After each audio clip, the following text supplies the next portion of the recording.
জয় নিতাই। একটি তুলসী পত্রের ওজন কতখানি? একদিন নারদ মুনি পরীক্ষা করার জন্য কৌশলে সত্যভামা দেবীর কাছে পূজার দান স্বরূপ শ্রীকৃষ্ণকে চেয়ে নিলেন।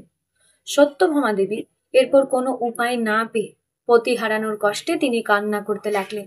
তার পতিব্রতে প্রসন্ন হয়ে নারদ মুনি কৃষ্ণকে ফিরিয়ে দিতে চাইলেন, কিন্তু শর্ত ছিল কৃষ্ণের সমপরিমাণ ওজনের ঐশ্বর্য তাকে দান করতে হবে।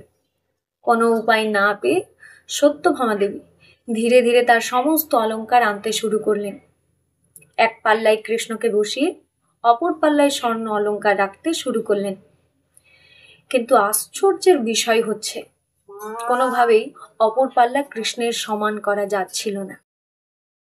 শেষমেশ বাধ্য হয়ে সত্যভামা দেবী তার দেহের সমস্ত অলংকার পর্যন্ত খুলে দিতে লাগলেন। আর বুঝি কৃষ্ণকে ফিরে পাওয়া হলো না, এই ভেবে পতি বিরহে সত্যভামা দেবী কান্না করতে শুরু করলেন। সত্যভামা দেবী ভুলে গিয়েছিলেন হাজার হাজার বছর তপস্যা করেও যাকে লাভ করা যায় না, তাকে এই নশ্বর ঐশ্বর্য দ্বারা কিভাবে লাভ করা সম্ভব। যাই হোক, শেষমেশ ভগবানের করুণায় রুক্মিণী দেবী শ্রীকৃষ্ণকে জয় করার মহা কৌশল শিখিয়ে দিলেন সত্যভামা দেবীকে।